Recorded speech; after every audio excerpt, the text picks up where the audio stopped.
You were listening to a Nerd Room podcast, a member of the Star Wars Commonwealth Podcast Network. Be sure to check out more from the Star Wars Commonwealth on the web at starwarscommonwealth.com and take your first steps into a larger world.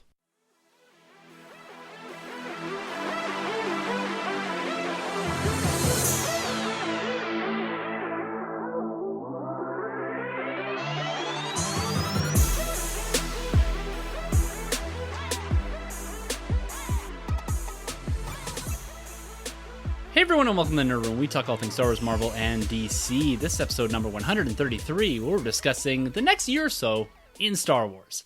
I'm one of your hosts, Tim. I'm Troy. And we are Sunjay-less again this week. He has taken a little bit of a break for the next couple weeks, doing a bit of traveling before the school year, before September kicks in. I say school year, but none of us are in school. We have children that are kind of in school. But like I said last week, that's kind of the pseudo-new year for us here. The big new beginnings for the Nerd Room when Sunjay comes back. Actually, we're not doing anything really that different. We're going to be continuing with this same formula, but we love it. We love talking nerd, and we love talking to you guys, and we love that you listen back. And like I said at the top here, we're going to be talking a bit about Star Wars really in 2019. What's to come? What are we anticipating? And what are we excited for? We usually do this a bit towards the end of the year, but I thought with everything going on in Star Wars, everything that's been announced to date, I wanted to get a bit of a handle. I wanted to discuss a bit about where we're at, where our head's at with Star Wars. We had a very real discussion about Black Series last week, and that got me thinking about Star Wars and listing things like Resistance all the way to Episode 9. There's a lot coming. Could 2019 be the best year in Star Wars? That's the question I want to pose to you guys, and that's the question I'm going to pose to my dude Troy sitting across from me here. Yeah, 2019, man, we got our hands full, right? With Galaxy's Edge, obviously, and then the Clone Wars, and then Episode 9, and then Celebration, and then Favreau was shooting in 2019. I believe so. Right, so man, we got our hands full, and then you just mentioned to me off air that we're getting Clone Wars figures possibly too. So I'm all in, man. This is great. This is exciting. I don't want to go on a tangent about Last Jedi or even Solo or anything like that, but I was highly anticipating The Last Jedi, but that was about it for my anticipation levels. What was a highlight for me for 2018, I guess, 2017 was Rebels finale. That was kind of the highlight for me. I'd have to say that takes the cake for all around Star Wars news and media for me, at least for 2018 when it comes to Star Wars stuff. But 2019, there's just so much out there. Like anything could take the win for me. It could be the Clone Wars. It could be Resistance. It could be Episode 9. Who knows? There's so much. And looking back at where we've come from in the last couple of years, since really the relaunch under the Disney banner, the new Lucasfilm, if you will, we've had a movie a year. We've had, like you said, Rebels really coming to the forefront of Star Wars and capturing a lot of fandom's attention. We've had a revitalization in the comic books, the books, everything that Claudia Gray's doing, E.K. Johnson. Oh. There's fantastic writing going on in Star Wars right now, and it's a lot to take in. And it's a lot to kind of really fixate on a portion of Star Wars, whether it's the comics, the books, the films, TV, whatever. But now we're expanding into even bigger things, like a Disneyland park, a hotel. It's very overwhelming to think about how much Star Wars we're going to have to consume here. And that's not even including any of the other films that have been announced, but not really, I guess we don't have a ton of information about them. So we're going to get into all of that type of discussion a little later on in the episode. But like we always do in the Nerd Room here, we like to kick things off with our week in nerd. It's been a busy few weeks for the both of us. We've each individually been out on the hunt. Have you had or continued with your success? Have you kind of pulled back like you said you were last week, or did you do a deep dive? You said you're going out on a hunt last weekend. Any success? Not really, man. It was a pretty slow week in nerdom for me, for collecting wise. I did go out there on a hunt. I still haven't managed to actually pick up any comics. Actually, I haven't been able to read any comics except for trades. I'm in a big trade mode right now. You know what I mean? I know you feel me on that. And especially X-Men. I'm on this huge X-Men kick right now. But apart from that, no, I just picked up little things. It's funny. I'm a big Michael Jackson guy, and I found this King of Pop Michael Jackson, no pun intended, but King of Pop this Pepsi can of Michael Jackson, and there's something about it. This image on there, I just love it. So I had to get my hands. I don't drink pop really, but I paid the $4 for a 12 pack of Coke or Pepsi, just for this can. And I did your trick where you empty it from the top, I believe. I emptied it from the bottom. Oh, from the bottom. Okay, because obviously, like you mentioned, you don't want to let it, I guess, burst all over your stuff, because in time it will, right? Yeah, I've seen this in the past, and I had another collector a long time ago caution me on this. So I've collected the Dr. Pepper cans from from Avengers and Age of Ultron. They didn't do one from Infinity War, which is kind of disappointing. So right. I have this huge can collection, and I had someone tell me once, never keep the cans above anything unless they're empty, because eventually, whether it's Coke, Dr. Pepper, or anything, it'll eat through the can, and it will leak. And you'll just get this syrupy mess. And if they're up high or above your collectibles, you're going to have that all over, especially if you have things in box, stored away. What a nightmare. And I've seen it's happened to me twice, and luckily there was nothing below. It was stored in kind of a weird place. It was extra cans I had that I didn't empty, but they both exploded. And if I had collectors underneath them, it would have been an absolute disaster. So what I do is I drill a hole in the bottom. It's a bit messy, do it in a sink, empty out the contents, and then I put a little bit of a silicone seal on the bottom, so that you're not having stuff crawling in, because it's hard to get all the sticky crap out and all that. Right. But that makes it look like a full can, because you don't have to pop the top. So it kind of gives the perception that it's brand new. Yeah. Exactly. Yeah, and that's a good look. It's a good look. So that's another Nerd Room tip 101 for you. Yeah. Yeah, don't learn the hard way on that one. Yes, I picked up one of those, and then shout out to Sanjay, I guess, because that Dollarama that he's been hitting up for those Mattel multiverse DC characters. My wife went in there and she actually found me a Sabine Star Wars Infinity, which is just random. What? It's a line that's been discontinued, and I pick up the odd ones, and Sabine you can't go wrong with Sabine. So I got her for $4, which is awesome. Yeah, so she sits on my shelf now, joining some of the other lines. I got X-Men Gold Volume 1 as well on trade, and there's something else. Oh, and a video game. I got a Final Fantasy video game. So it's been pretty chill. It hasn't been a crazy action figure hunt. Have you picked up that PS4 Spider-Man game? I think that dropped, didn't it? It comes out Friday, so you guys might not see me for a long time. Yeah, no, I picked it up Friday. I got the pre-order, the special edition. There's one above, which is comes with the PlayStation in red. I don't need that because I got the PlayStation already. But this one that I'm getting is going to come with a statue, I think a steel book, I think a comic, a whole bunch of goodies. Yeah, I can't wait. So I'll definitely show that off. But man, this game looks hype. Can't wait. Yeah, because I was in EB Games, I think on Sunday, and I saw it, but it must have just been the pre-order that you could buy. Yeah, they have those. They tend to have those, the pre-orders. They come in a case. It looks like you pick it up, but yes, for the pre-order. Yeah, exactly. Okay, very cool. I look forward to sitting over your shoulder at some point in time and watching you play. Got you. That and Battlefront 2. Got to have you guys over. Yeah. Cannot wait. Now, my week for me it's again been pretty quiet. I like how you said your week was pretty quiet, and then you listed off this huge list of things. But I was out in the States there for the better part of last week. But I did have a chance to get over to a Target. Now, we don't have Target here in Canada, and we don't have anything that's kind of like it outside of a Walmart. But I managed to get over there, and things were stacked pretty deep, particularly with regards to the Marvel Studios 10th anniversary line, the Legends line. For the first time, I saw the Captain America Civil War 2-pack, so that's Crossbones and Cap. I saw the Hulkbuster and Hulk, which is a big set, and I saw the Thanos, Doctor Strange, and Iron Man set from Infinity War that are all part of the same line. So they're all boxed the same. It all looks gorgeous. Now, I only picked up the Civil War. It was, I think, $49 in the States.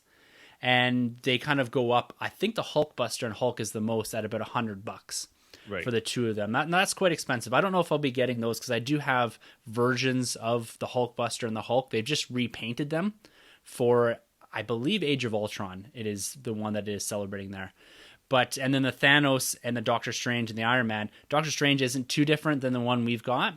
Yeah, and I think the face is a little different. Slightly. Yeah, the sculpt's a little different. The Iron Man's the same as we got from Infinity War, and the Thanos is the Build-A-Figure. Yeah. I So think Iron Man's chest just lights up. yeah, it does. It Right. does light up. Right. Yeah, it's got a little button on the front. So Yeah. almost pulled the trigger on that one, but I decided just to walk away with the Civil War pack. But am I happy with it? You know, we were talking a little bit before. You asked me, did I do a comparison of the Captain America face sculpt and body sculpt to the Civil War release, so the single pack release in the Legends for 2016's Captain America Civil War? I did that exact comparison. Nice. This one is far superior. The body sculpt is better. The paint apps are much more subtle, much more likened to what you see in Civil War. They're not as dark. They're very muted, but it looks more film accurate. And Nice. the face sculpt on itself, like the Steve Rogers, the Chris Evans, really comes through. It comes with both a masked and an unmasked version. The unmasked is almost there. We're talking Uncanny Valley, but the masked version is again different than the masked version we got from the original release. They've gone back and resculpted the face underneath the helmet, so it looks more film accurate. And this is something that I mentioned last week that Hasbro has been doing, and we're asking questions about, do we like these realistic face sculpts? So kind of a mini hot toy, if you will. Yeah. Not quite on that level, but the sculpting is getting really good. And the Frank Grillo sculpt we got for Crossbones here, also really, really great. So I'm extremely happy with this Legends set. It was worth the $50 American to me, which would be about your $69 price point in Canada. Yeah. For when they do eventually show up. But this line is absolutely killing it. You know, we really praised it last week, and now getting my hands on this one and seeing some of the other big 2 and 3 packs, I'm thoroughly impressed with this. It's really good. And I got to say, I just did mention to you off air that I'm probably done with the whole set. But you know what? I think it's pretty good value for anybody really that's interested to pick up the Thanos line, just because that is a Build-A-Figure. And for that price point's pretty cool. And then you got Iron Man that lights up. You get a better looking Doctor Strange. Mm-hmm. So that's pretty good value. And then I really do like these touch-ups, like you mentioned with Cap. I've noticed a couple of comparisons between the Cap you have and the SH Figure Arts, the Bandai, like the import line, and those guys are normally pretty good. But this Cap is really on par with those. Like, I think they did an incredible job with the Cap you picked up. That helmet sculpt is awesome. It just looks so good. So good. And that's one of the things that we were always criticizing a little bit, even when you step into the Star Wars Elite Series line, is the face sculpts and the paint apps on the face. Yes, they do mask characters, they do aliens really well in the Star Wars, and even in this line, like Hulk has always looked really good in this line, but being that a lot of the MCU is filled out with human looking characters, not so much the alien side like you get in Star Wars. You find that when you're looking at them in comparison to what we're getting now, it's almost night and day from the figures from 2-3 years ago.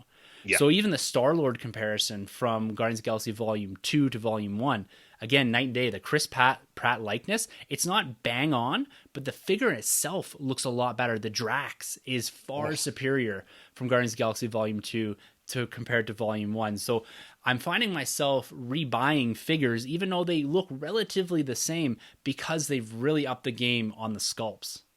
Yeah, definitely. And all this talk about Marvel Legends, because we could do it for days. I think we really got to compile a list and do our top, Marvel Legends, Star Wars Black Series at the end of the year here, because we've collected quite a bit. Yeah, for 2018. This has been a big year. Yeah, for a year that we both said, I think at the start, we're really going to pull back on certain lines. We've kind of went head first into all of these and not really stop. So that's a good idea. We'll pick that up maybe in November timeframe. Because we did this last year with Corey from Tumbling Saber, if you remember. We kind of did a look back on collecting for the year. And we have to catch up with those boys too for Commonwealth Comics and Collecting, which is something that we're talking about recording here in the not too distant future. So we're going to have an opportunity to talk a little bit about that then. But I agree. We need to kind of run down this year because I'm finding myself all mixed up. Because we've had 2 Star Wars films, very big MCU films in Black Panther and Infinity War. So we do need a rundown because everything is kind of bled together this year and last year for me. Definitely, man. Look forward to it. Yeah, it's going to be a blast. And for me, for comics, it's been all about Star Wars. I've been going back and doing the trade thing. I've been catching up on Poe. I've been catching up on the Star Wars run, but I'm doing it in trades, which is a little different for me.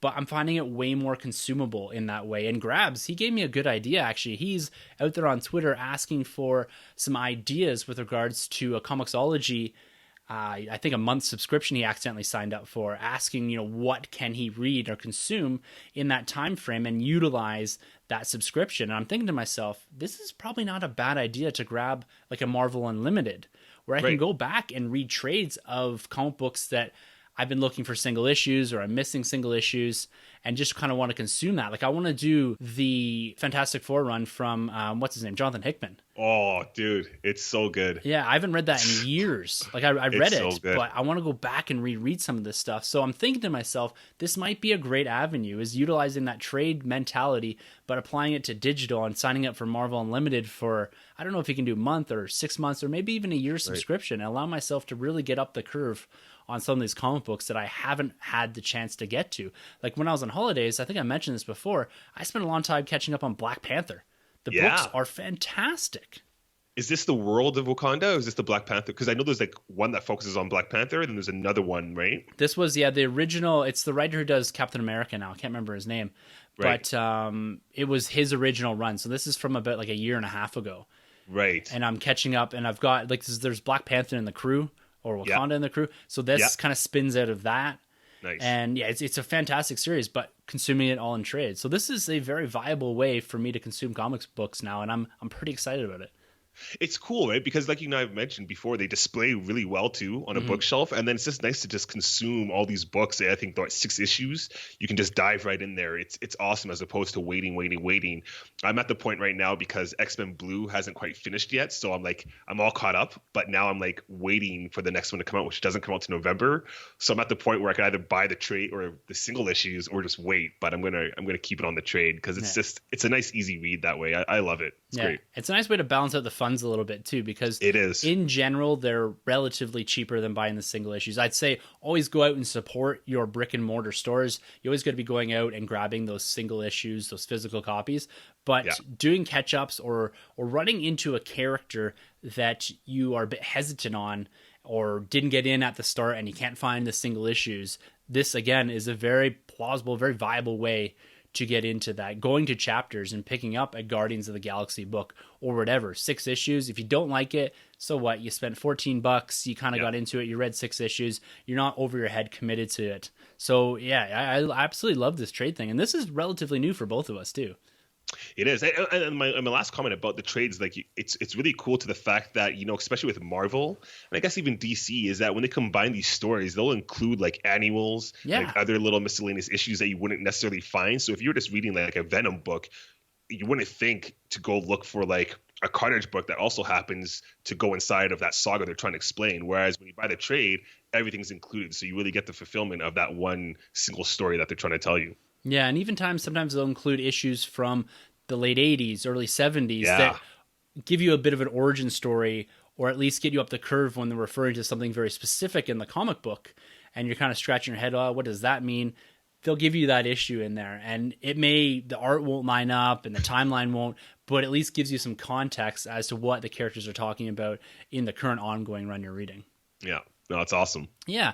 Now, I think it's time we slide over to some of the news. And right off the top here, we're going to talk a little bit of Marvel. Now, we just praised Black Panther in the comics, and this film has been doing absolute gangbuster. If you had told me at the start of the year that it was going to outgross domestically Infinity War, I would have said you were absolutely crazy.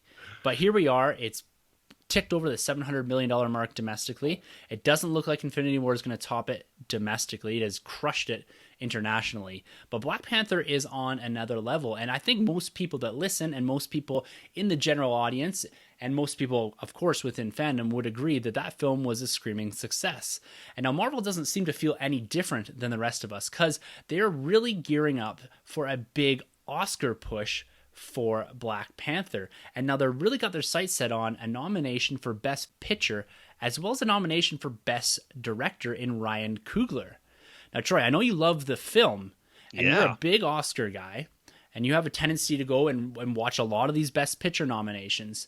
Do you see Black Panther fitting in to this year's Best Picture race? It's tough. I mean, they're going to do about 9 films. Normally they get about 9, 10. Well, about 9 films. It could possibly do it. It possibly could. I can't say it's going to win, but I could see it getting the nomination for sure. Best director, that one's always tough. Yeah. I feel like sometimes best director is even harder than best picture. Um, I really hope it does get a best outfit costume design. Yes, it I think was. that'd be really cool. I think it'd actually win if it does get costume design, if it gets that nom.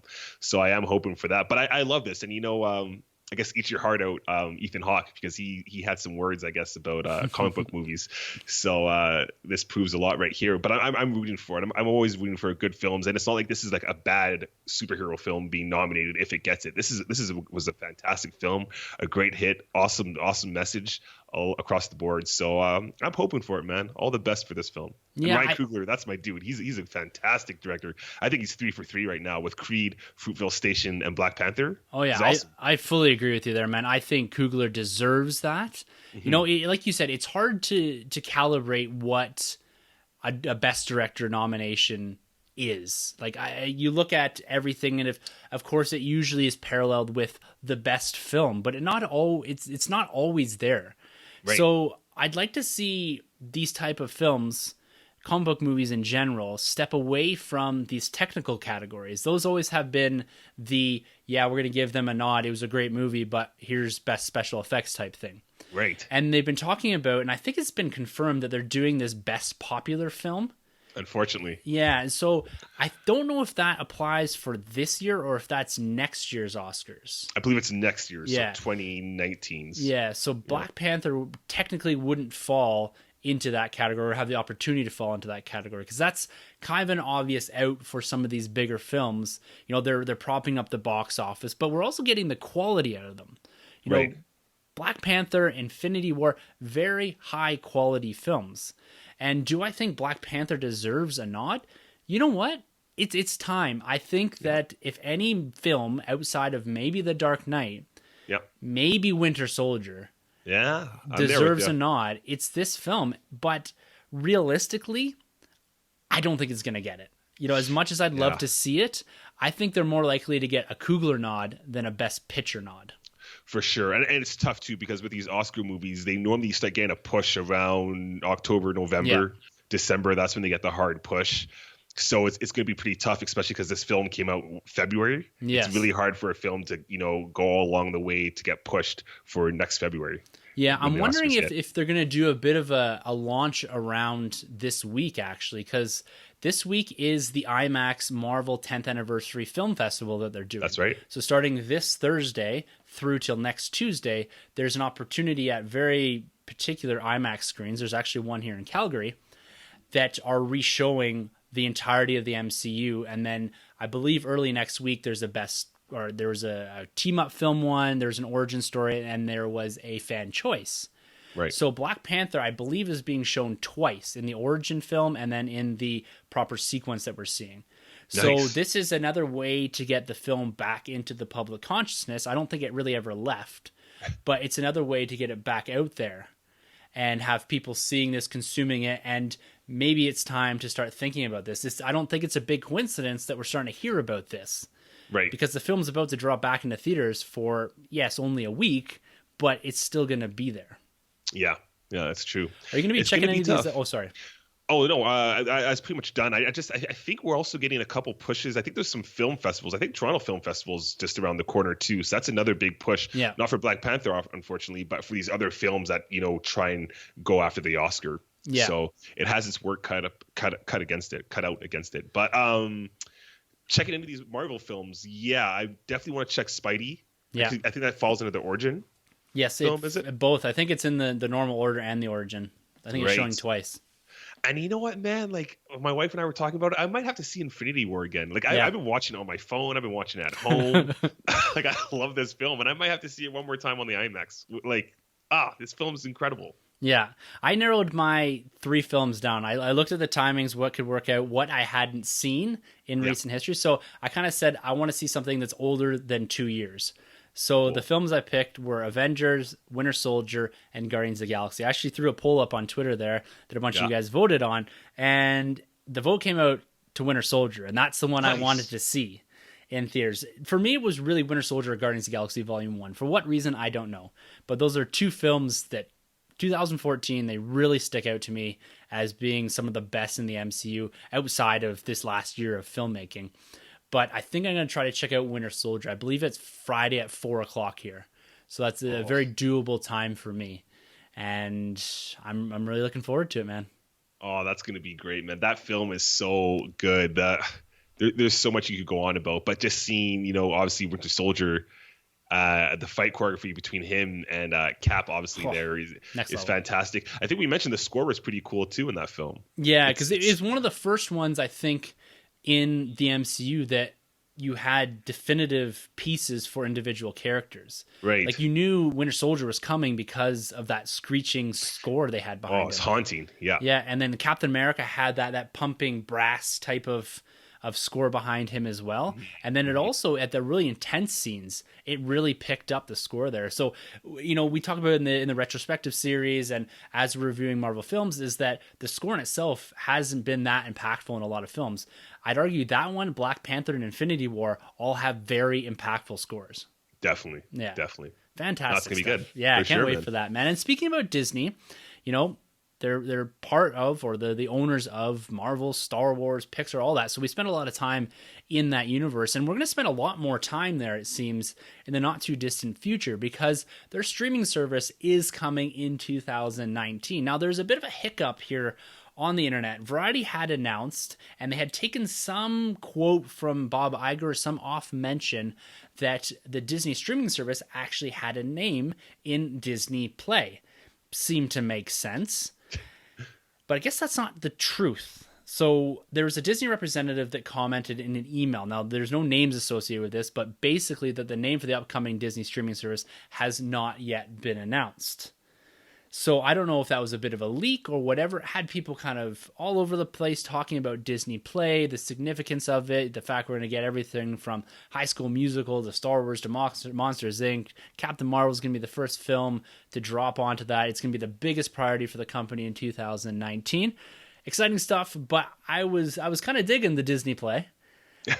But whatever, it was a bit of a mix-up. But it's telling me that when we start to get these type of rumors, it feels like things are starting to get close to an announcement, at least, that you're starting to hear that chatter. And I think in the not too distant future, we're likely to get this laid out in front of us. No, definitely. I think this was kind of like their ploy. I think they did this on purpose. Maybe, like you said, get us speculating and get us hyped, because not everybody is in this world of knowing what's going on. Not everybody knows there's even going to be a Disney streaming device going on here. We're obviously in the know, but I feel like this was just a way to kind of hype up the crowd. And because when I heard Disney Play, I was like, yeah, that's cool, but we got Google Play. So I thought that was kind of weird, like Google Play and then Disney Play. But I feel like it's just a way to get it out there and have everybody get hyped for us, because I'm totally on board. I can't wait. Another cool thing is too, I guess, the price point. I think they said it's between $9 and $14, so it's going to be competitive. It's going to be cheaper than Netflix, which is awesome. Yeah, obviously. Which is great. I'm headfirst into this. There's no way I'm not getting this. When you look at even the back catalog of films they're going to have for the little ones, like that's going to be fantastic. Yeah, exactly. Lady and the Tramp. I think it's a live action. Yeah, I think that's going directly there. That's cool. It's cool. I'd even buy this just purely for, I believe Clone Wars is dropping on there, the Favreau live action, of course, and whatever they're going to do for Marvel. Like, they're going to leverage all of these big brands, and then we're going to see whatever the hell's coming from Fox as well.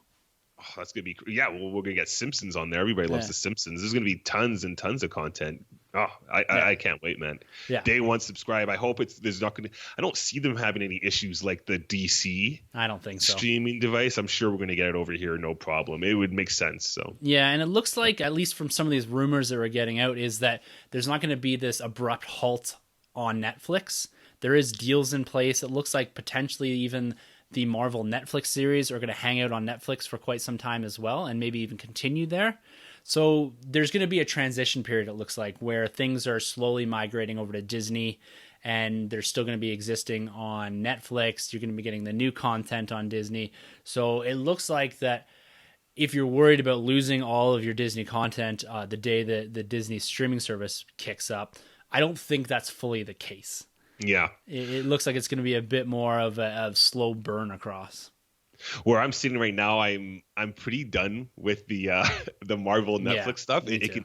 It could stay there, and highly speculating. I could be completely wrong, but we get like the Midnight Suns exclusively on the Disney stream, so you're gonna get like is it Werewolf by Night and Moonlight, and you're Yeah, gonna Midnight, get yeah. Blade, like Ghost. Well, I guess they already have Ghost Rider, but you could do those guys, keep it kind of R, and make that the new kind of Netflix, but it actually is in sync with the MCU. I'm Yeah. totally up for that. That'd So be awesome. The only we'll see. things I'm going to continue to watch on the Netflix there from the Marvel side is I'm going to watch Daredevil season 3. They're talking Big time. Bullseye.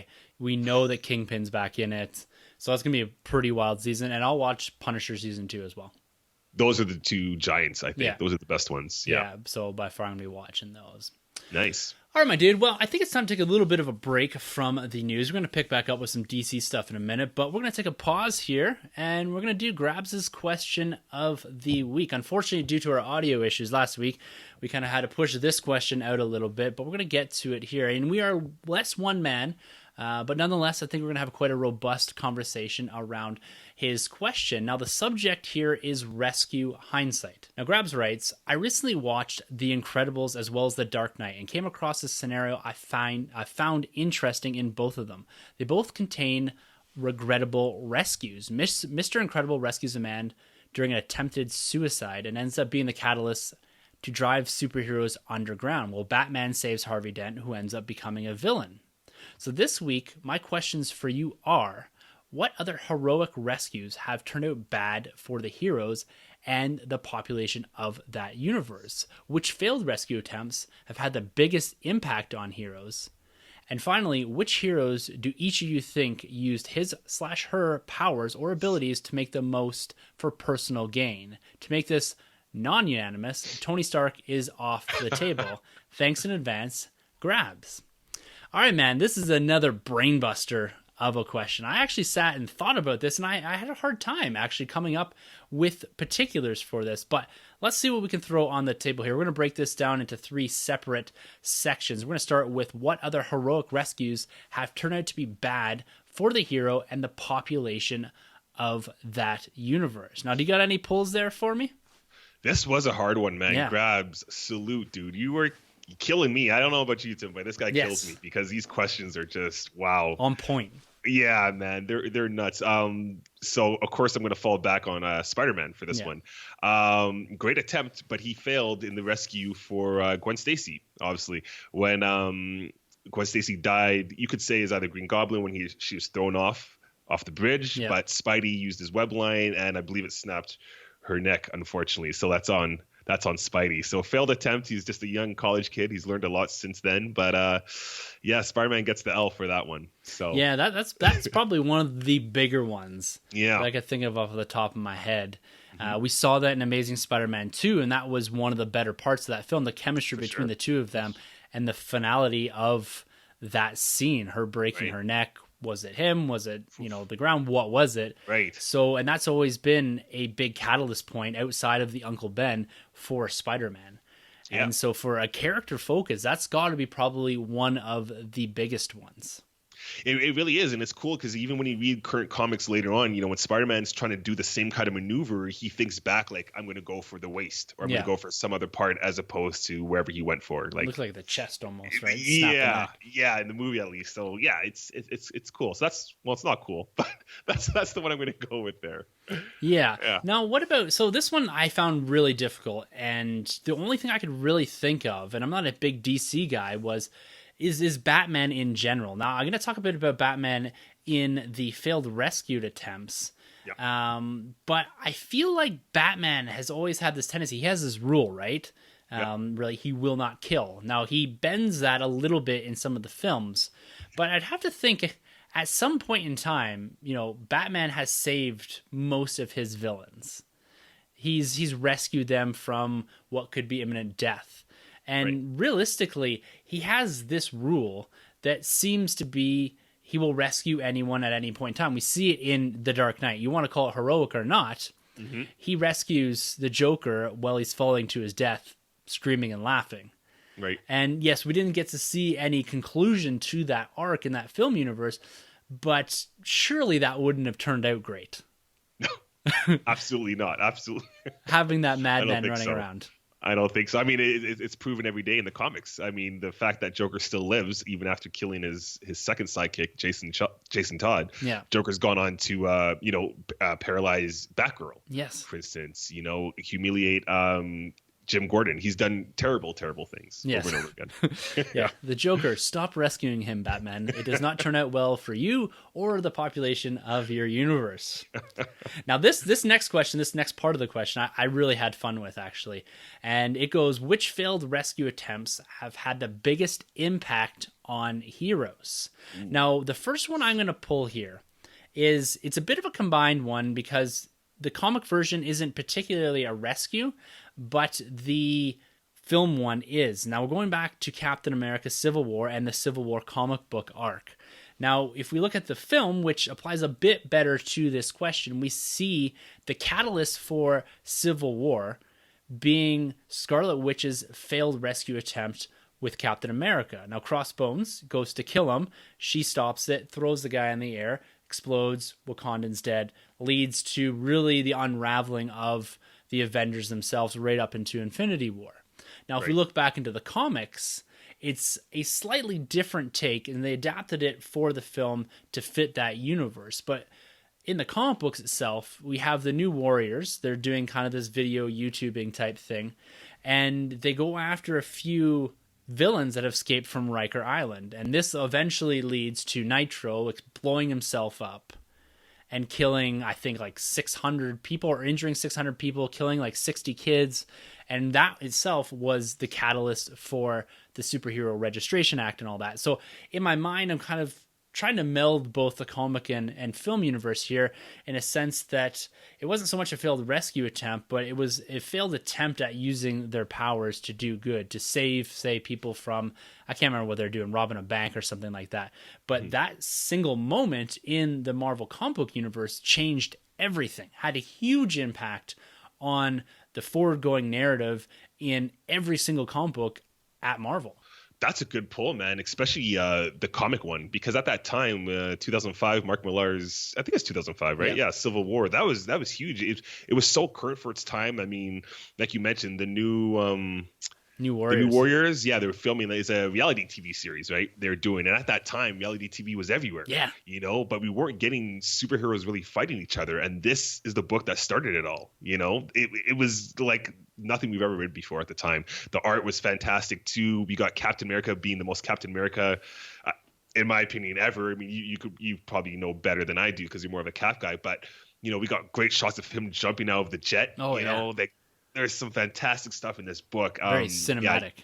Oh, very cinematic. Absolutely. And then you get iconic images of Cap and Iron Man going toe to toe with Unibeam and the Shield. We got Spider-Man in the Iron Spider costume.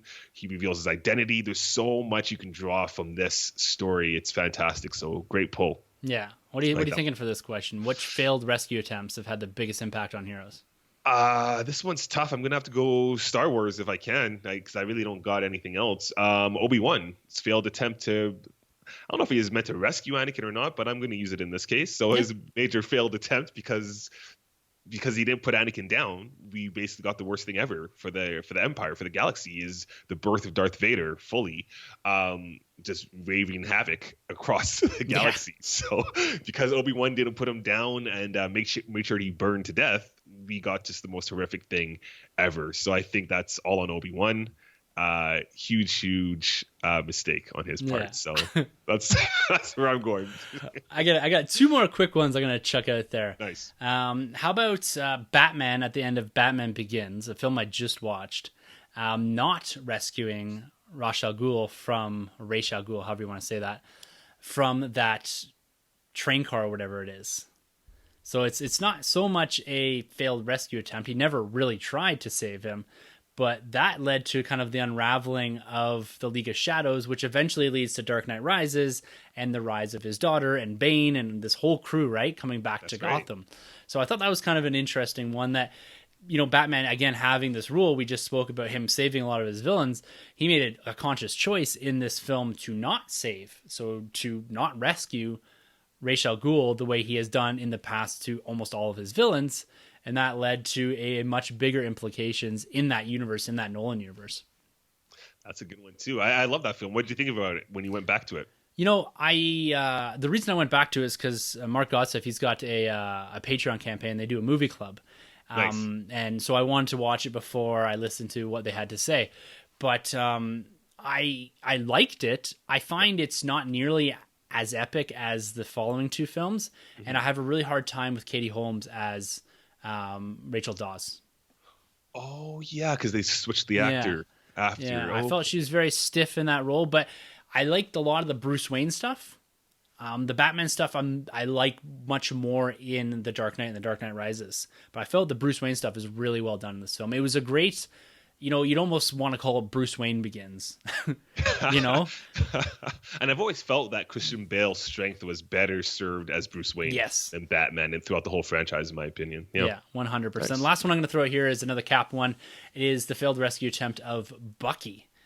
So when they retconned all of that, and this has been told numerous times in the comic books, but essentially Bucky falls off the same rocket that Captain America rides into the ice, and him flying off there unravels Cap's universe and eventually leads to the Winter Soldier arc. And so there's huge implications there for the individual hero. And you look at Cap, both in the film and in the comic book universe, this is something that he turned to for years, blamed himself for years that his best friend, who was a teenager at the time, died because of him. And we see this, again, being one of the catalysts in the Civil War film, is his regret for losing Bucky, for not being able to find him, for trying to recapture who he is.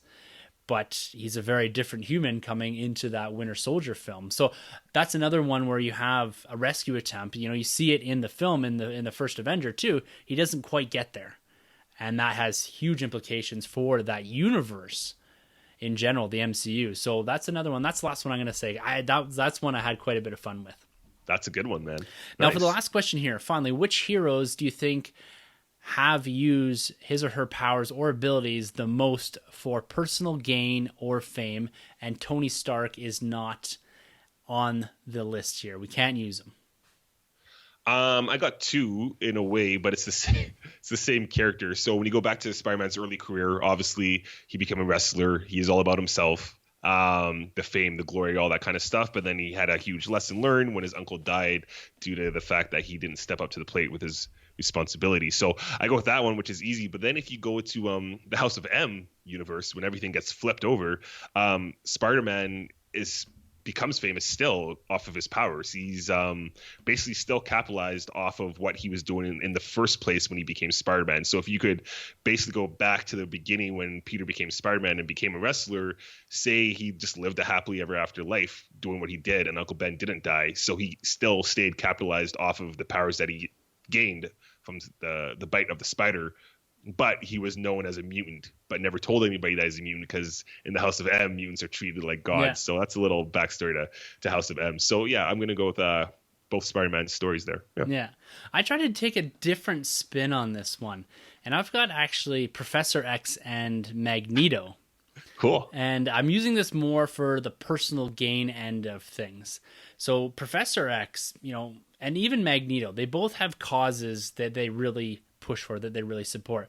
Now, Professor X's might be a bit more altruistic, but he essentially uses his powers to create a fighting force for his cause in the same way that Magneto does. And so I find it's kind of unique in the sense that, yes, they are fighting against everything from genocide to discrimination in that mutant universe, but both of them use their superior powers for their own gain. Yes, they have causes, but I find that's, even Professor X, when you go into some of the comic books, and he's used his powers to really isolate Jean Grey. And you see Magneto using a lot of his powers to manipulate different people. And it's really Magneto. He has a very personal war against humanity. And to a degree, rightfully so. But he used a lot of his powers for that personal gain, to fight that fight that he has with humanity. And so it's kind of a weird one, but I think they're kind of the different sides of the same coin, Professor X and Magneto. You're kind of yin and yang to all that. But to a degree, I would say there's a lot more personal gain in there than you do have, say, with other heroes like maybe even Captain America or Thor, something like that, where I find that they're fighting less for themselves and the cause they support and more just to be heroes, just to fight against evil. Yeah. If that makes sense. Yeah, no, I get that. Yeah. I get that. That's cool. I was gonna say, for all we know, who knows? Maybe Professor X is just brainwashing everybody. Yeah, who knows? Making things even worse. Who knows? Everyone's living the lives he wants them to live. Anyways, thanks a lot, Grabs. This was a real tough one for us, I think. I really had to think about this. I'm glad we had an extra week to kind of sit on this and walk through it in my mind a little bit. But as always, you're killing us here, but we're loving it as we're doing it. It always brings that unique dynamic to the podcast. Kind of gives us a nice break from the steady stream of news that we're going to continue talking about here. And we're going to be skipping over to the DC universe just for a moment here. Now, Stephen Amell, he's Green Arrow, Oliver Queen on the Arrow TV show on the CW. Now, I don't watch this show, and I don't believe you do either, right, Troy? No, I gave up after season 3. Season 3, Dropped the ball. Yeah. So I think it's going into season 7 here. Wow. And one thing that's caught my eye, Stephen Amell, I have him on Twitter. He's for whatever reason, I have like this comic book and movie little side Twitter thing that pops up, and he seems to always be on there. And he shared a poster today that really caught my attention. And the reason he's caught my attention because there was a story that you and Sanjay spoke about what feels like years ago, like 50 or 60 podcasts ago, about Green Arrow battling his way out of a prison. And now it looks like Oliver Queen's revealed himself, I guess spoilers, to the Arrowverse. He's been put in prison alongside a lot of people he's been put in there. So I'm wondering, and you said it was a script, I believe, right? Yep. Can you elaborate a bit on that? Because I have some vague recollection of what I'm thinking, and maybe they're taking that and folding it and adapting it into this TV series. Yes, going way back, I can't remember. It could be during the time when we had Bryan Singer's Superman Returns, or it could have even been, unfortunately, when we had the Ryan Reynolds Green Lantern. But DC was trying to basically establish a Green Arrow Supermax, which is basically, think Batman fighting all the villains he's put in Arkham Asylum. But it's Green Arrow, Oliver Queen kicking ass, which just sounds so cool. Like just a film of a superhero in a prison fighting all the enemies that he's put there. I mean, what else could you ask for? So I was totally up for that. They pulled the plug on the film for whatever reason. Maybe it's because they had plans to do the Arrow TV show. I'm not too sure. But if they're going to do this for season 7, I'm totally on board. Like the CW TV series is pretty great, despite what I think of what they've done recently with Arrow. But I think Flash is pretty cool. I do like Supergirl season 2, and Legends of Tomorrow is not too bad. So, and I heard Black Lightning is pretty cool. So anyways, going back to Green Arrow season 7, I definitely want to dive in. If they're going to do this, but expand it across like 4 or 5 episodes, like I don't want them to just do like an episode of this, because when you go back to Flash, they kind of teased us with Flashpoint and they squashed it all in an episode. I want them to really elaborate with Oliver Queen. His identity is revealed and he's in the Supermax for like 4 or 5 episodes. That'd just be freaking awesome. Yeah, this arc needs to be at minimum 3 episodes. Yeah. And ideally 5 to really stretch this thing out. Give it a good chunk of the season to give some room here to do some storytelling and get that action that this is seemingly this image here, this poster is seemingly kind of hinting at. So yeah, I just wanted to throw that out there for those that are fans of Arrow. You know, maybe give us a bit of a heads up as to what's going on, what you think is going on in season 7. But it just got the wheels spinning there, and it got me a bit excited for a TV show that I've literally never seen a single episode of. Yeah, no, check it out, man. Honestly, go back to season 1, season 2. Like, I don't know if he still is, but at the time he was definitely that versus universe's Batman. Yeah. He's so cool what he does in that show. And Stephen Amell, props to him. He's great as this character. He just knocks it out of the park as Oliver Queen. It's a different take from the comic, but I love what they've done so far with him, back then at least. So fantastic stuff. Yeah. So it looks like we're going to get the debut of all those TV shows here within the next couple of weeks. They've announced the big crossover they're doing between all the 4 main shows, it looks like. So the DC TV universe, you know, we've commented us on the past, is they have their shit in order. They know what's going on. They know how to do these crossovers, and they have a very solid lineup of TV shows. So I don't watch any of them, but for those that are over consuming DC on that side, they're giving you lots of great content. 100%, man. Yeah. And they're animated movies too. Yes. The animated movies are awesome right now. I just watched the Death of Superman. I got to give it a shout out because it was wicked. It's on my list. I got the digital code. Check it out. It's a lot better than Justice League. Yeah. Sorry.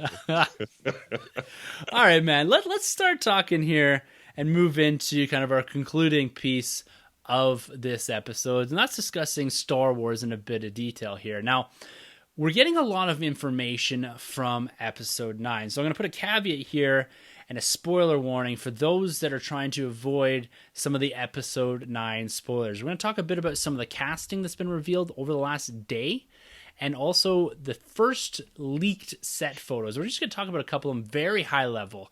So we're going to try to go into too much detail on them, but if you're looking to avoid spoilers, maybe skip ahead 5 minutes or so and jump into our discussion about Star Wars in 2019. So you've been warned. We're going to talk a bit about episode 9 here and then go into kind of the concluding portion of the Star Wars talk for this week.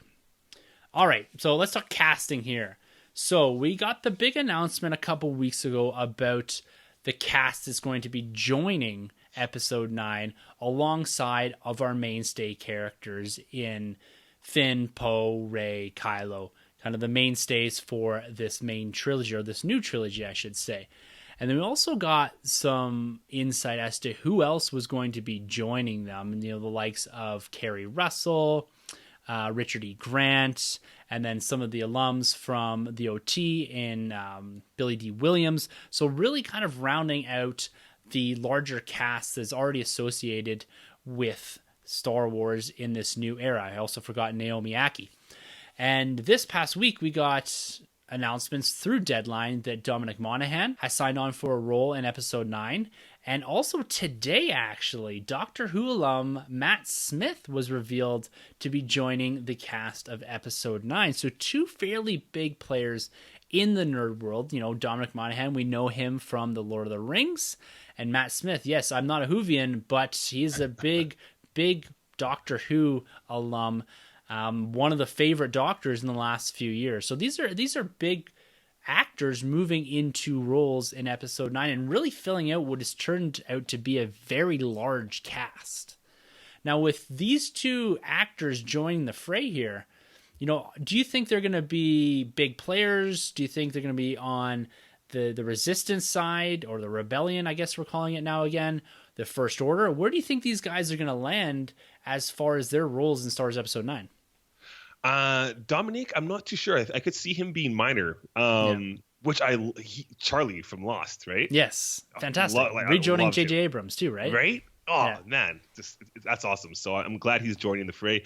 I've never been a big Doctor Who guy, so I don't know much about Matt. I know my wife watches him in The Crown. I think he's also in it as well. He got an Emmy nomination for that. Yeah, he's a talented dude, and he fits the Star Wars mold. Like, if you look at him, you're like, that guy should be in a Star Wars film. So I'm totally down with that. I'm always up for casting talent, obviously. So it looks good for me. I'm totally excited. Where are you placing these guys? Matt Smith, more First Order? Is he going to be? Oh yeah, Matt Smith. Yeah, he has that jawline and everything, and the eyes. Yeah, he's definitely. He's British too, right? Right. So he fits that mold. Exactly. So, and I could definitely see. I want to say Charlie. I could definitely see Dominic more on the Rebels. Yeah. The Rebel side, or the Resistance side, I should say. Yeah. I don't know what we're calling it now. Is it the Rebellion or the Resistance? They kind of refer to it as the Rebellion at the end of The Last Jedi. Oh yeah, that's right. Yeah, so I don't know where we're at, but I'm right there with you. I think that Matt, he looks very much like a First Order, I don't know, officer or maybe a senator of some sort that is supportive of the First Order. And Dominic feels like I don't know if he's going to be like a what's his name that played Unkar Plot. Simon Pegg. Oh, okay. Is he going to be playing that type of role where he's he's in the film, but he's not really in the film? CG puppet. Yeah. Simon Pegg was technically in The Force Awakens, and J.J. Abrams has a tendency to go back to actors he's familiar with. Simon Pegg, he worked with on the Mission Impossible series, I believe. Dominic from Charlie, as you said, from Lost. So and another guy from Lost too. I forgot. He popped up in Force Awakens. I forgot his name. I forgot the actor's name. Yeah, he plays Snap Wexley, I believe. Right. The bigger guy with the beard, right? Well, there's him, and then there's the other guy at the little command center too. I totally forgot the actor's name. Yeah, I'm not sure. Yeah, I forgot his name, but he's in Lost for a little bit there too. Yeah, so Yeah. yeah, he has a tendency to go back to people, but for relatively minor roles, you know. Yeah. So I agree with you. I think that Dominic Monaghan's probably in a minor role. Matt Smith, I don't know. I see him maybe playing a bit more of a substantial role, maybe alongside Richard E. Grant. We've all made an assumption too that he is involved with the First Order in some capacity. Again, he fits the mold. He's got a jawline. He's British. I think he's British. Is he British? I'm pretty sure he is. Yeah. Yeah, pretty sure. So all exciting news, you know, seeing this cast fill out and the potential here, like you said, talent is coming to the screen, coming to this film. I'm excited about these reveals, and I'm excited to see what these guys can do in the Star Wars universe. For sure. And the set photos? Yes, set photos, man. What are you thinking here? So we're going to talk about two in particular. There's a whole bunch of them that were floating all over the internet here. But the two that we're going to talk about here is there's one that's focused a bit in on Finn and Poe, and they have very different costumes. Even Finn's got different hair. And then there's another one where we have Chewbacca, and there seems to be these guys riding around on horses with what looks like CGI markers of some sort. Right. Yeah, no, these look good, man. I like that Poe and Finn really got an update for the costumes too. This isn't to harp on Last Jedi by any means. It's just, you know, the time was like not even a day has passed really, you know. So here obviously we're definitely getting a time jump. Like you mentioned, Finn's hair is higher, but I like the outfits. You know, Poe kind of has like this very indie kind of look, very explorer. Right. I like it. Finn looks a little more seasoned. I really like it's just set photos, but I love it. I'm excited. I'm digging. Do you think there's a big jump here? Like, are we talking 6 months? Are we talking years into the future we're going in this film? I'm hoping 2 years. I would really like a 2-year jump. I think that would be great. That'd give a lot of time for these characters to evolve and grow and give us more books. You also give us time now to fill in the gaps that we always love speculating. What have these characters done for the last 2 years? So I hope it's 2 years. Yeah, I love that. Actually, 2 years seems about the right amount of time. Like you said, there's a lot of assumed growth in characters over that 2 years. So they can spend more time on really driving home the bigger arcs in the film, what they've been doing, you know, in the moment, and less about let's get Finn up to the level of Poe or whatever. You know what I mean? So it's less about, you know, we've had 2 films of character development. We know who these characters are. Now let's shove them into situations that we haven't seen before in this new trilogy, and less about, oh, we have to show, you know, a development of Poe. I think the assumption going to the film is he's learned his lesson. He's probably highly ranked within the rebellion, resistance, whatever you want to call it at this point. And yeah, we get that. He got that lesson in The Last Jedi. He's one of the last remaining high-ranking officers in the resistance, and let's go with him. Let's see him at that, you know, step below general now. You know, let's see Poe as a very seasoned rebellion officer, or whatever you want to call it, commando or something like that, leading platoons the same way we saw him in the Before the Awakening book. You know, I want to return to Finn in a meaningful way, you know, utilizing that training from the First Order and not just kind of being the goofy guy in the background. Yes. Yeah, exactly. Go back to that book that you mentioned. What was it? Before the Awakening, because he seems like he actually has his ish together. There's a lot of highlights that we saw even in Force Awakens where he's very capable of doing stuff. So I want to get back to that Finn. Well, he fought in a lightsaber battle with Kylo Ren. Exactly. Yeah, he did lose, but he went toe to toe with them for a little bit. That's the Finn I want. Yeah, I want more of that. I mean, and he beat Phasma. So let's pick up on that. Rebel scum. Now let's other set photo. Not nearly as exciting, I don't think, but we get Chewbacca, of course, and we get these weird looking, what are going to be CGI animals, I would assume, at some point. So it looks like Finn, Poe, and Chewie are out doing some exploring. Pretty cool. I like that dynamic that we're going to see probably with these 3 characters. You know, we haven't spent a ton of time with these 3 characters in the same room, if I can say that. Like, I'm trying to think here, you know, Poe and Finn's arcs were really separate in The Last Jedi, somewhat still in The Force Awakens. And so I'm excited to see them mix up the groupings here and get a lot more interaction between these 3 characters in particular. Yeah, no, I'm definitely all for that. I like the look of of sad Chewie Yes, there. it's so Do we sad. know if it's the same? Actually, I believe it It is the is. same actor Yeah. that played the one in Force Awakens for a little bit and Solo. Yes, So and he's also taking the over the Last role Jedi. Yeah. and Last Jedi. So he's basically taking over the role, Yes, he right? has. Yeah, Yeah. I assume. Yeah. Cool. So Can't wait for that. yeah, very cool stuff. I wasn't expecting, and maybe I should have been, too much from episode 9, but here it is. This is the first shot at it, and we're gonna get more and more of this. So we've got what, the better part of a year and a couple months now. Yeah. 500 some odd days, maybe Wow. 400 something days. I don't know. So this is coming, and this is coming in 2019. This is going to be probably the last thing in Star Wars we see in 2019, dropping on December 20th. But preceding that, and as we jump over to our final discussion here about the next year or so in Star Wars, there's a lot of content coming out, both film and TV, as well as physical content, comic books, and collecting. And what we're going to do here to kind of cap off the episode is we're going to discuss some of our anticipation on Star Wars point forward. What are we hyped about? What do we want to see the most? What does this mean for Star Wars having this much content? Is this going to be the biggest year in Star Wars ever? Now, we've got the likes of Star Wars Resistance dropping this October.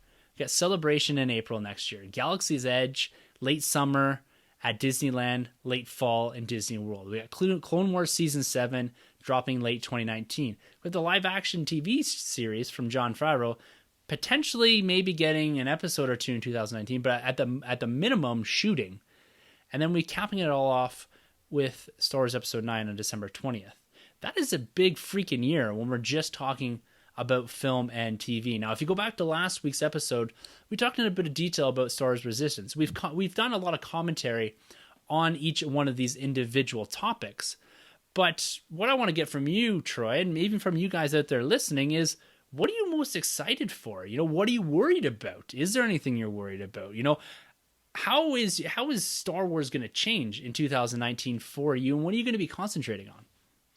Yeah, that's tough, man. This is a big one. I could say right off the bat, though, I feel like Star Wars has turned it around since Solo, and I'm one of the people that actually did like the Solo film, but I feel like we're kind of getting over the hump of people kind of bashing on Solo and bashing on Last Jedi. I feel like everybody, since the announcement of Clone Wars Episode 7, Season 7, everyone's really just back in the zone of Star Wars and excited again. We're getting some great content like you just mentioned, and obviously we got Galaxy's Edge, which is just going to be fantastic for everybody to experience Star Wars firsthand. Yes. Clone Wars Season 7 is going to get people back to watch the original Clone Wars and then also dive into Season 7. Dave Filoni finally gets to finish the series that started it off for him, so that's always great. The books too, not to put a downer on this, I'm not really feeling actually the Thrawn alliance. It's actually kind of wishy-washy, but E.K. Johnson's great, so I can't wait to see or read his book. I'm obviously excited for Claudia Gray, or her, E.K., and Claudia Gray as well. Yes, her book. come on. Oh my gosh, like she's the best. I think the throne has to be given to her over Timothy Zahn, and you're more familiar with Timothy Zahn than I am. I agree with you, man. Claudia Gray is. I think she kills it. She's my favorite. It's for me. It's her, and I love Paul S. Kemp for Lords of the Sith. But Claudia Gray is just. I could go on and on about her. But anyways, yeah. So that book I'm super excited for. It focuses on Qui-Gon, I believe. It's Master and Apprentice. Yeah, Qui-Gon and Obi-Wan pre-Phantom Menace. Oh. And I see, and we're getting more prequel stuff. I feel like there's been an outward for it, and we're finally getting some more prequel content, which is great. So all around, this is looking fantastic. And obviously, the live action series by Favreau, we're getting rumors that it's going to be Mandalorians, which is really cool. But this is after Episode 7 or after Episode 6. Yes. Right. So that's going to be an interesting timeline for Mandalorians because we've never really known anything about Mandalorians, let alone in that time frame. Yeah, the best I've ever gotten, I think, correct me if I'm wrong, guys out there, the most of Mandalorians we've gotten is in Rebels. That's canon. That's canon, yeah, for sure. For sure. So this is going to be interesting to see it live action, but I think that's so well suited to see Mandalorians live action. Maybe we could see Sabine because she might be back by then. Yeah. Who knows? That's going to be cool, man. Yeah. Can't wait. And hopefully my boy Dave Filoni gets to dip his toes a little bit into actually directing a couple of live action shows. Oh, that'd be brilliant. Cool. Yeah, that'd be amazing. Oh. Now from the film and TV stuff, we've kind of run down there. We'll jump to the physical content in a second. But if you had to choose one thing off of this list, so Resistance, Celebration, Galaxy's Edge, Clone Wars, live action, or Episode 9, what is your most highly anticipated avenue of Star Wars in just TV and film for 2019? Oh man, that's tough. Honestly, nothing's got me as excited as Clone Wars, man. I get Anakin back. I get Dave Filoni. Yeah. Like, what else could I ask for? I got Ahsoka. I gotta go episode. I keep wanting to say episode 7. I gotta go season 7. The conclusion of the Clone Wars. How it's gonna tie in to episode 3. One of my favorite Star Wars films. I just can't wait. Yeah, that is primed for you, man. That is like your wheelhouse. It's building in. It's using elements from Rebels, like in Ahsoka and all that. We're gonna get a much older Ahsoka, the one that not quite, but pretty close to the one we get in Rebels. Folding in Johnson's Ahsoka, I guess, right? Yes, yeah, or even older than that.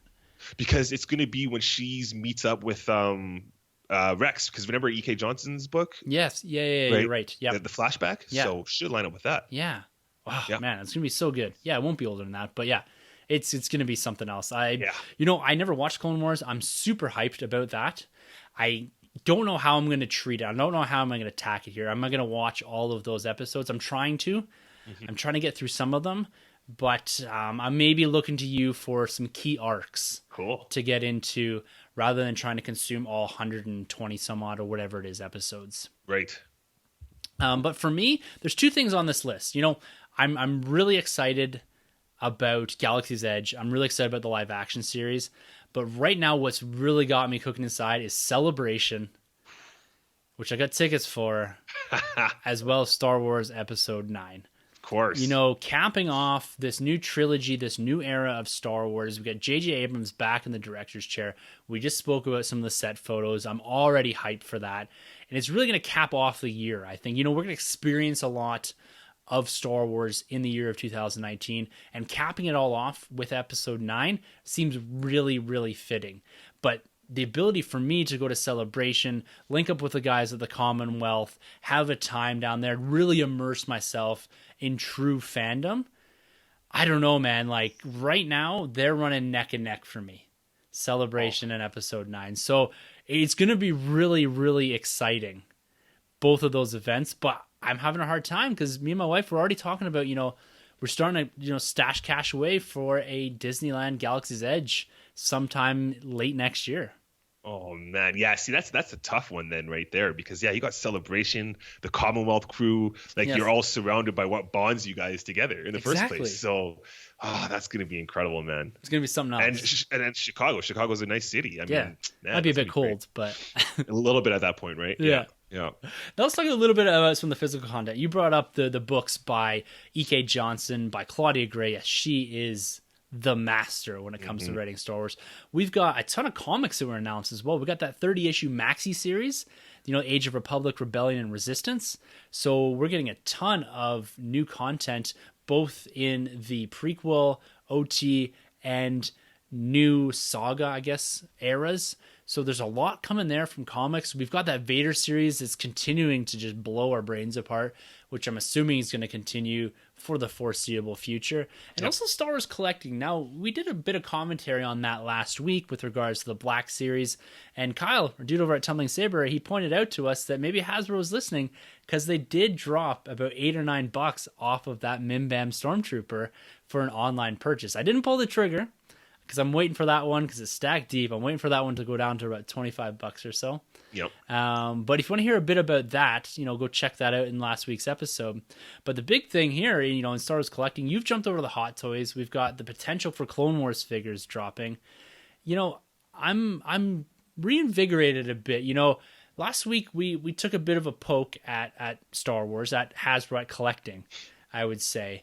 But after having that discussion, I felt myself a bit revived. Going back through some of the announcements, we're getting Ezra, Chopper in the Black Series.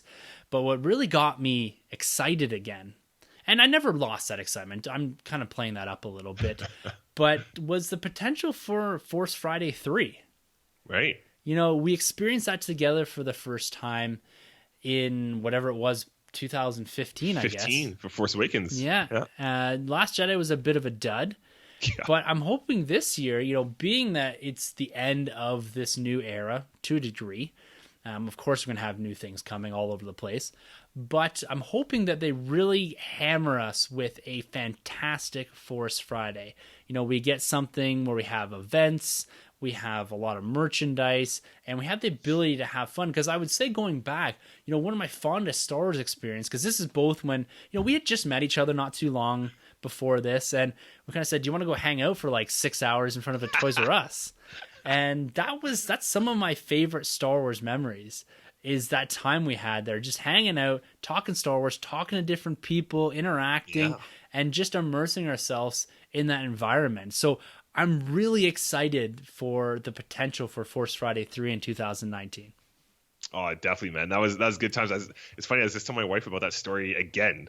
Because that story, how it goes. But that was a great time. So yeah, I'm hoping for it, man, because the anticipation level is always high for that. The hunt is just always great when it comes to Force Fridays. It's real, yeah, exactly. And Toys R Us now has a lot to prove. I feel like, especially Toys R Us Canada now, because it's the only Toys R Us, is a chance for them to really set themselves apart from everyone else. Yes, and hit it home. Give us a big event. Yeah, I cannot. It's going to be great. I'm really hoping that they come through on that one. Mm-hmm. And like you said, I'm down for this Claudia Gray book. This is a day one purchase for me. Anything she does, I consume. I've had a hard time lately keeping up with books, but everything Claudia Gray's done in this universe, I've listened to, and I actually own physical copies of. I'm right there with you. Lost Stars got on Audible, and I got the book. And then Bloodlines. She's so good, guys. Go out there and pick up any book from Claudia Gray. I'm telling you, you won't be disappointed. No, you will not. And you know what, man? This year could really take on a different tone if we get some announcements. What do you think in 2019 we could get announcements on? Now, we know that we have a Rian Johnson trilogy, a Benioff and Weiss trilogy, the potential for maybe more standalones. Do you think we're going to get any sort of title announcements or inside look, or at least maybe some perception as to what these trilogies are going to be covering? What content, what era of Star Wars, what characters they're going to be focusing in around of? Do you think 2019 could bring some enlightenment on those series, or is that going to have to wait because of all the crazy stuff that's going to happen that we've already just talked about? Yeah, I think it's all going to have to wait. There's so much going on. I think it'd just be almost overwhelming if we got anything else. We might get, maybe a title of some sort, but I don't think we're going to get any announcements of anything new outside of the Rian Johnson or the Benioff. Exactly. For all I know, though, with so much going on, maybe Rian Johnson's things get shut down. I don't know. Who knows if that's even going to happen still? We'll have to see. But as opposed for movies, standalones, obviously we know standalone movies aren't really going to be coming out anytime soon. I think the major focus for films obviously is going to be episode 9 and just kind of pushing that and playing it safe, especially with things like the set photos. That's the stuff that we need, to keep us going here. There's plenty of stuff we have to keep us going, but they're taking all the right steps. Yeah. Now I wonder about that, because come the end of 2019, there's got to be some insight as to what's next for Star Wars. Yes, they've laid out one hell of a 2019 for us. Right. But they also got to be thinking about what's 2020 bring. With a pause or a seemingly, I don't know if it's ever been confirmed or not, but let's say a pause in the standalone films. And so we don't know what's coming out in 2020. So they got to give us some perception as to what's happening next in Star Wars, being that Episode 9 is the concluding chapter, assumed concluding chapter in this new saga. We need to know what's next for Star Wars. So I think in 2019, particularly at Celebration, we might get some insight and maybe an announcement of a next film release date. Maybe that first Rian Johnson trilogy installment. Maybe something from Benioff and Weiss. But I think they need to whet our appetite a little bit so that, we're talking about 2019 here, 3/4 of the way through 2018. We need to be talking about 2020 in the same way. So I think there needs to be at least some more insight given to fandom to have us doing the same sort of discussions on things like podcasts and whatever, just out in public, talking Right. about all this stuff. So 2020, might not be as big as 2019, but they start to have to give us some insight within this year. Well, I think two things actually could happen, and this might be pretty minor, but I think for 2020 we could probably just definitely get a release of a new video game. I think that's been a big absence. I don't mind Battlefront 2, but the story's just not really there. I wouldn't be surprised if they announced more about that kind of big massive role-playing game. It's not even a massive role-playing game, but just an overall adventure role-playing game. I think we might get more information on that. I wouldn't be surprised too, because obviously this is John Williams' final Star Wars film. Yeah. I wouldn't be surprised if they announced the next big composer to take That'd on be cool. the franchise. That'd be kind of cool Kevin if they did Kline. that at Celebration, right? Like that'd be pretty sweet to see him literally pass the baton to him. Yeah. So I'd be down for a couple of those things, but who knows? I'm just man, there's just so much to grasp right now. My head is spinning with everything we got going on. So yeah. And it's wild. Then what I'm going to do here to cap off this episode, I'm gonna pose this question and then I'm going to answer it myself. But do you think 2019 will be the biggest year in Star Wars ever?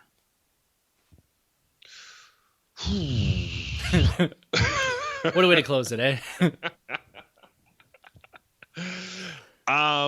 You want me to go first? Yeah, sure, man. I think so, man. I think it might be. I mean, with all the steps they're making right now, it just looks good. This list that you've mentioned looks fantastic. For 2019, we got the Disney Stream service coming out. Obviously, we got the live action going along with it. Jon Favreau's fantastic. I just feel like if they hit everything right, we're in good hands. I mean, I don't see the show bombing. I don't see Dave Filoni's Clone Wars. That's his baby. I don't see that bombing. The books, I mean, we just mentioned the writers for these books. They're all top notch. I don't see them being a disappointment. Disneyland's like the best place ever. Yeah. I don't see Galaxy's Edge, and there hasn't been really a bad celebration since. I don't think there's ever really been a bad celebration. Maybe just not like incredible. But they've only gone better, right? Yeah. So, man, I think it's going to be the best year. Yeah, I think it's going to be fantastic. And you know what? Going back to video games, we do get Clone Wars content coming out, prequel content coming out for Battlefront 2. So I think we're in good hands. Yeah, I have to agree with you, man. When you look at the diversity of things that are coming out, everything from animated to a big convention, we've got the land, we've got a return to form of Clone Wars, a new live action series, and the end of the new saga. Yeah, I think this is going to be the biggest year for Star Wars ever. And that's not to mention the collecting comics and books that we're going to get and the potential for new announcements. Right. So I think 2019, I don't know if we're going to be able to top this. Like just purely from a diversification of Star Wars perspective. Yeah. We're getting everything. Prequel era, Rebellion era, and Resistance era. It's in all forms. It's consumable by multi-generations, and it's really about Star Wars being the biggest, I don't want to say brand, but biggest all-encompassing universe that it can possibly be. And what we're talking about here speaks volumes to that. So, we go in these waves, you and I. You know, 1 week we're super into Infinity War and the MCU, and the next week we can't stop talking about Star Wars. And I love that about both of those franchises. And of course, DC, gets a minor sliver there, right, Sanjay? But I'm right on a Star Wars kick right now. I'm excited again. Last week was a funny week for me because I was quite down on the collecting, but I find myself just reinvigorated having this conversation.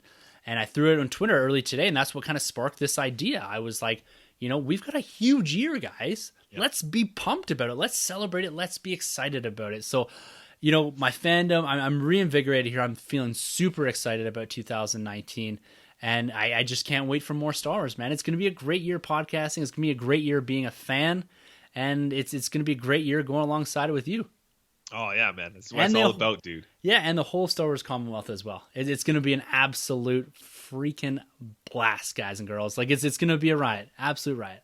Can't wait, man. Anticipation levels are on an all-time high. Yeah, put that up to max. All right, well, that about does it for us this week. I'm hoping that the audio is okay. You know, we had a bit of feedback that the audio from a couple episodes ago wasn't great, and we know that. We've had issues with our mixer and all that, but hopefully everything kind of rolls through here and it's much more consumable for you guys. And we're excited to hear from you guys too. You know, what are you guys thinking about 2019 in Star Wars? Let us know at thenerdrm@gmail.com. And as always, you can hit us up on Twitter. Our handles are at the end of the episode, and you can grab everything we do on the nerdroom.net as well as StarWarsCommonwealth.com. And now next week, you're going to be back with Troy and I. Sanjay is off to sunny Las Vegas for that one last warm vacation before we jump straight into winter here in Canada. And I guess until then, for the Nerd Room, I'm Tim. I'm Troy. And thank you for entering the Nerd Room. This has been a Nerd Room podcast production. You can find our hosts, Tim, Troy, and Sanjay on Twitter at TheNerdRM, TroyTheBoy87, and Sunjabi. For more content from the Nerd Room, check out thenerdroom.net. And don't forget to subscribe to the Nerd Room on iTunes, Podbean, and YouTube. Be sure to head over to StarWarsCommonwealth.com to find more podcasts in the Star Wars Commonwealth Podcast Network, including Talk Star Wars, Tumbling Saber, Generation X-Wing, Rogue Squadron Podcast, Skyrim's Podcast, and San Diego Sabers. Follow the Star Wars Commonwealth on Twitter at SW Commonwealth and take your first steps into a larger world.